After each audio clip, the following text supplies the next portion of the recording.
We're golden. All right, so start with your name and how you got involved with GV. I'm Doug Elliott, and I got involved in GV by meeting Joe Fontana when he came to Pooter. I remember seeing a PowerPoint he had and hearing some of his stories about the group that he has established, and had an interest in going right away. And talked to kids that after that went on these trips and started doing this work, and felt hooked in from that time. So speak up a bit. Okay. That was fine. What was your first impression when you touched down in Guatemala? Oh man, I had some adrenaline. That was the first time I ever used a passport, first time I ever left the United States, and pumped, to say the least, about landing in a country like Guatemala. What kind of people have you seen here? Tell me about them.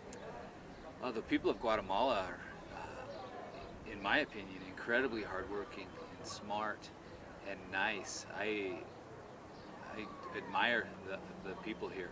They're something that we can imitate for sure. What project did you work on when you came down here? I've worked on construction both years I've been down. Working on schools, working on a community center this year, and then I visited the other work sites as well. Tell me a bit about the construction experience. Construction's been great. Manual labor, digging trenches, no jackhammers, pickaxes, shovels, moving block, kind of the old-fashioned way, but a very good way. Give me the typical GV student that picks construction. Well, I think the GV students overall are pretty passionate about seeing things done. And so whether they pick construction or refo, they want to work hard. So the construction kids might be a little bit more physical. They might like to sweat a little more than the others maybe. What kind of changes have you seen in the students from the beginning of the trip to the end? It's been interesting. I think their world just gets bigger.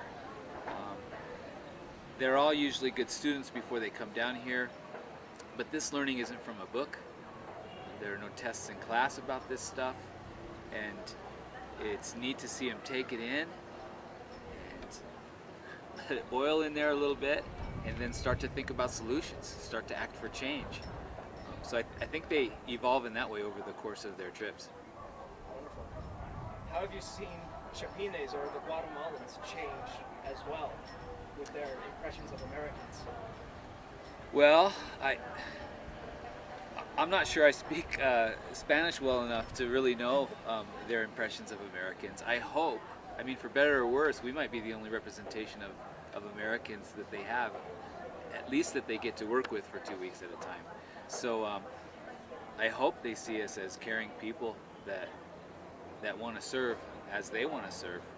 So I do see them open up. I see them make friends with our kids. I talk to them all the time on the work site, and really that's one of the highlights for me, is getting to know the Japanese.